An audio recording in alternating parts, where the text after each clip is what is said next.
நபிகள் நாயகம் ஸல்லல்லாஹு அலைஹி வஸல்லம் அவர்கள் மனித வாழ்க்கையில் பல்வேறு விஷயங்களை வகுத்து கொடுத்தார்கள், தேவையானதை நடைமுறைப்படுத்தி கொடுத்தார்கள். அந்த வகையில் எந்த காரியங்களை செய்தாலும் அவை அதிகமான காரியங்களை நபி பெருமானார் ஸல்லல்லாஹு அலைஹி வஸல்லம் வரதுபுறத்திலிருந்து செய்வார்கள். முடி சீவுவதாக இருந்தாலும் சரி, நபி அவர்கள் செருப்பு போடுவதாக இருந்தாலும் சரி, பெருமானார் ஸல்லல்லாஹு அலைஹி வஸல்லம் ஒரு உடையை உடுத்துகின்ற போதும் சரி, சில இடங்களிலே கால்களை வைக்கிற போதும் சரி, வலது காலைத்தான் வலது கையைத்தான் முற்படுத்துவார். இப்போ இஸ்லாம் இரண்டாக அந்த செய்திகளை பிரிக்கிறது. சில காரியங்கள் இருக்கின்றன, அவைகள் சுத்தம் சார்ந்தவைகள், அவைகளில் வலதை தான் முற்படுத்தணும். சிலது அசுத்தம் இருக்கும், உடல் சார்ந்த அசுத்தங்களாக இருக்கலாம், வெளியில் இருக்கக்கூடிய அசுத்தங்களாக இருக்கலாம். அதை சுத்தம் செய்யணும்னா இடது கையில் தான் செய்யணும். வலது இடதுன்னு ரெண்டாக பிரிக்கிறது. இன்னைக்கு கருவி, ஸ்பூனுகள், அந்த உணவு உண்ணுவதற்காக வேண்டி வைக்கப்பட்டிருக்கிற சில உபகரணங்கள், இவைகளெல்லாம் வைத்திருப்பவர்கள் இடது வலதுன்னு பயன்படுத்துகிறாங்க. ஆனால் கையை மட்டுமே பயன்படுத்துகின்ற ஒரு முக்கியத்துவத்தை பெற்றிருக்கிற இஸ்லாத்துக்குள்ளே உணவு உட்பட நல்ல விஷயங்கள் அத்தனையும் வலதை முற்படுத்துங்க. குர்ஆனில் வரிகள் போகிறது எந்த மொழியாக இருந்தாலும் இடது தொடங்கி வலது முடியும். ஆனால் அரபு மொழி மட்டும்தான் வலதுபுறத்துலேருந்து ஆரம்பித்து இடத்துல போய் முடியும்.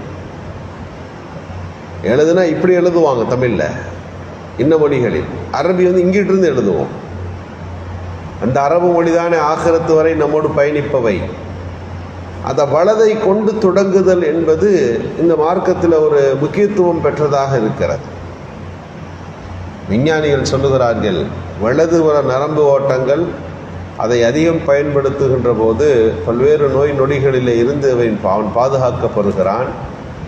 இடதை சில பேர் முற்படுத்துகிறார்கள், இடதினால் ஏற்படக்கூடிய சில பாதிப்புகள் உண்டு என்று நமக்கு விளக்கம் சொல்லுகிறார்.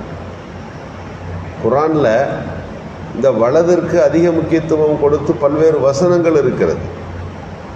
அல்லாஹ் நரகவாதி சொர்க்கவாதின்னு சொல்கிறோமே, சொர்க்கவாதிகள் வலப்புறத்து வாசிகள், நரகவாசிகள் இடப்புறத்து வாசிகள்.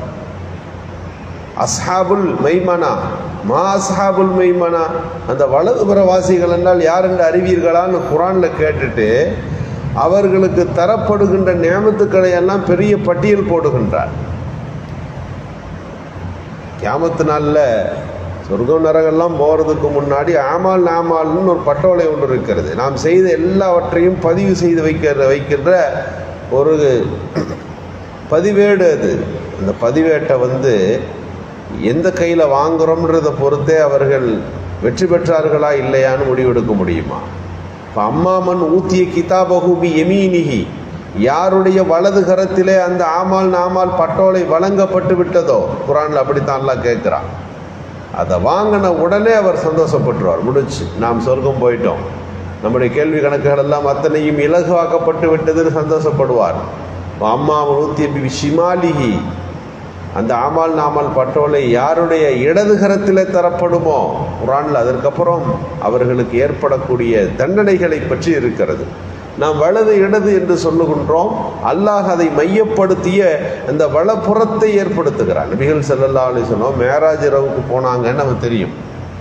இப்படி போகும்போது ஹஜ்ரத் ஆதம் அலைஹிஸ்ஸலாத்தை சந்தித்தார்கள். ஆதம் அலைஹிஸ்ஸலாத்தினுடைய வலதுபுறத்தில் ஒரு கூட்டம், இடதுபுறத்தில் ஒரு கூட்டம் இருக்கிறது. வலதுபுறத்தில் இருப்பவர்களை பார்த்து ஹஜ்ரத் ஆதம் அலைஹிஸ்ஸலாம் சந்தோஷப்படுகிறார்களாம், இடதுபுறத்தை பார்த்தா வருத்தப்படுகிறார்கள். அப்போது ஹஜ்ரத் ஜிப்ரைல் அலைஹிஸ்ஸலாம் விளக்கம் சொல்லுவார்கள், வலதுபுறத்தில் இருப்பவர்கள் நபிகள் நாயகம் ஸல்லல்லாஹு அலைஹி வஸல்லம் அவர்களுடைய உம்மத்தை தாண்டி கியாமத்து வரை வருகின்ற இந்த மனித சமூகத்தினுடைய சொர்க்கவாதிகள். யாரெல்லாம் சொர்க்கம் போவாங்கன்றத பட்டியல் இங்கே இருக்குது. இடதுபுறத்தில் இருப்பவர்கள் நரகத்துக்கு போகுபவர்கள். எனவே வலப்புறத்தில் இருப்பவர்களை பார்த்து ஹஜ்ரத் ஆதம் அலைஹிஸ்ஸலாம் அவர்கள் சந்தோஷப்படுகிறார்கள், இடப்புறத்தில் இருப்பவர்களை பார்த்து வருத்தப்படுகிறார்கள் என்று சொன்னார்கள். இங்கே வலது இடது என்கின்ற இந்த வார்த்தையாடல்களை அதிகம் அதிகம் திருக்குரானுக்குள்ளும் ஹதீஸுக்குள்ளும் நாம் பார்க்கிறோம். பொதுவாக நபிகள் ஸல்லல்லாஹு அலைஹி வஸல்லம் சாப்பிடுதல் குடிக்குதல் இது போன்ற காரியங்களில வலதை முன்னிலைப்படுத்தி போதித்தார்கள். குல் பி யமீனி, வலது புறத்தில் சாப்பிடுங்க, எடுக்க இடது புறம் என்பது அது ஷைத்தானுக்குரியது என்றார்கள் ஸல்லல்லாஹு அலைஹி வஸல்லம். ஒரு சாவி சாப்பிட்டுட்டு இருந்தார் சபையில், இடது கையில் எடுத்து சாப்பிட்டுட்டு இருந்தார். எல்லாம் பழக்கப்படுத்த வேண்டிய காலகட்டம் அல்லவா, இடதை விட்டுருங்க, இடது கையில் சாப்பிடாதீங்க, சாப்பிட்றதுனா நல்லது, வலது கையில் வச்சுக்கோங்க அப்படின்ட்டு சொன்னாங்க. அவரு சொன்னார்ல, அஸ்தத்தி எனக்கு வலது கையில் சாப்பிட முடியாது அப்படின்னார். அப்போ முடியாமல் போகட்டும் நாங்கள் நபிகள் ஸல்லல்லாஹு அலைஹி வஸல்லம். என்ன நடந்தது வரலாற்றில் எழுதுகிறார்கள். அதுக்கு பிறகு அவர் இடது கை வேண்டாம், வலது தான் முக்கியம் அப்படின்னு அவர் நினைச்சா கூட அவரால் வலது கையால் சாப்பிட முடியாமல் போனது என்பது ஹதீஸ்ல வருது. பெரியவர்களின் பேச்சுக்களுக்கு அப்படி ஒரு சக்தி உண்டல்லவா. நல்ல பல கருத்துக்களை சொல்லுகின்ற போது அவைகளை கேட்டு நடக்கிற பண்புகளை நாம் வளர்த்து கொள்ள வேண்டும். இன்னைக்கு அந்த வலதுல இடது கையில சாப்பிடுவது அதிகரித்திருக்கிறது. நீங்கள் டீ கடையெல்லாம் பார்த்தீங்கன்னா வலது கையில் டீ கிளாஸ் இருக்கும், இடது கையில் பிஸ்கெட் இருக்கும். இந்த கையில் கடி, இந்த கையில் குடி என்று சொல்லுவார்கள். இன்னைக்கு அந்த முறை மாறி இருக்கிறது. பல உணவுப் பொருட்களை இடது கையில் பயன்படுத்துகிற பண்பு இன்றைக்கு வளர்ந்திருக்கிறது. ஏதோ மேற்கத்தியர்கள் செய்கிறார்கள் என்று சொன்னால் அது எல்லா விதத்திலும் மேற்கத்தியர்களையே போன்று நம்மை நாமே காட்சிப்படுத்தக்கூடிய பல்வேறு சூழல்கள் இன்றைக்கு உருவாகி இருக்கிறது. நபிகள் ஸல்லல்லாஹு அலைஹி வஸல்லம் அவர்கள் இடது புறத்தில் சாப்பிடுவதை சஹாபிகளிடத்தில் வெறுத்தார்கள் என்கின்ற ஹதீஸுகளை எல்லாம் நம்மால் பார்க்க முடிகிறது. பெருமானாருக்கு முன்னாலே ஒரு குழந்தை சாப்பிடுகிறது, அங்கே எங்கே எடுத்து சாப்பிடும்போது ரசூலுல்லாஹ் சொன்னாங்க, குல் இங்காமா எலிக், உன் பக்கத்தில் இருக்கிறத எடுத்து சாப்பிடு, அது வலது புறத்திலிருந்து நீ செய். எந்த காரியமாக இருந்தாலும் வலதை தொடங்குதல் என்பது நபி ஸல்லல்லாஹு அலைஹி வஸல்லமுடைய மிகச்சிறந்த சுன்னத்து. ஒரு சபையில் உட்கார்ந்துருக்கிறாங்க, பால் வருகிறது, இடது புறத்தில் ஹஜ்ரத் அபூபக்கர் சித்திக்கிறது எல்லாம், வலது புறத்தில் ஒருவர் அரபி ஒருத்தர் உட்கார்ந்துருக்கார், ஒரு கிராமப்புறத்து அரபி அமர்ந்திருக்கிறார்.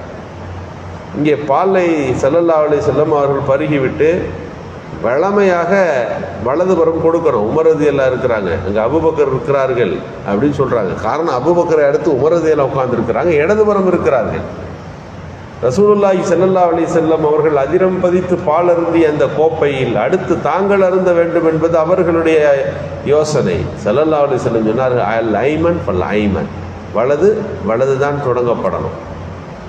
அங்கே இருப்பவர் ஒரு கிராமப்புறத்து அரபி, அவர்கிட்ட சமாளிச்சிடலாம் அப்படின்னு நம்ம நினைக்கும் போது அதுக்கு பக்கத்தில் ஹஜ்ரத் அப்பாஸ் ரலியல்லாஹு இருந்ததாகவெல்லாம் அங்கே செய்திகள் வருகிறது. சிறுவர் தான். ஒரு ஹதீஸில், வேறொரு ஹதீஸில் சிறுவராக இருந்த அப்பாஸ் ரலியல்லாஹு அனுமதி கேட்குறாங்க, உங்களுக்கு நீங்கள் சின்ன பிள்ளை தான், இடதுபுறத்தில் பெரியவங்கள்லாம் இருக்கிறாங்க, நம்ம அங்கே கொடுத்துட்டுமா என்று கேட்டபோது அப்பாஸ் ரலியல்லாஹு சொன்னார்களாம், ஒரு எனக்கு கிடைத்திருக்கிற அல்லாஹ்வால் கிடைத்திருக்கிற ஒரு நல் வாய்ப்பு, அதை நான் தவற விட மாட்டேன் என்று சொல்லி அவர்கள் அடம் பிடித்ததாக எல்லாம் ஹதீஸுகள் உண்டு. இங்கே நாம் கவனிக்கிற விஷயம் இதுதான், வலதுபுறத்தை முற்படுத்துவது இஸ்லாம் நமக்கு வலியுறுத்தி இருக்கின்ற மிக முக்கியமானது ஒரு சுன்னத்து. நபிகள் ஸல்லல்லாஹு அலைஹி வஸல்லம் நல்ல காரியங்கள் அத்தனையும் வலதை கொண்டு தொடங்கினார்கள். அது உண்ணுவது குடிப்பதாக இருந்தால் மிக முக்கியத்துவப்படுத்தி வலது கையில் செய்யுங்க என்று வலியுறுத்தப்பட்டிருக்கிறது. வாழ்நாள் முழுக்க நபி அவர்கள் வலதை முற்படுத்திய இந்த போங்குகள் நம்முடைய வாழ்க்கையிலும் பெருமானார் ஸல்லல்லாஹு அலைஹி வஸல்லம் அவர்கள் காட்டி கொடுத்த பல்வேறு சுத்தத்தான செயல்முறைகளை அமல்படுத்தி அவற்றில் இருக்கின்ற நிறைவான பரக்கத்துக்களை பெற்றுக்கொள்ள வேண்டுகின்ற ஒரு சூழ்நிலை அல்லாஹ் நமக்கு ஏற்படுத்துவானாக. சுப்ஹானல்லாஹ்.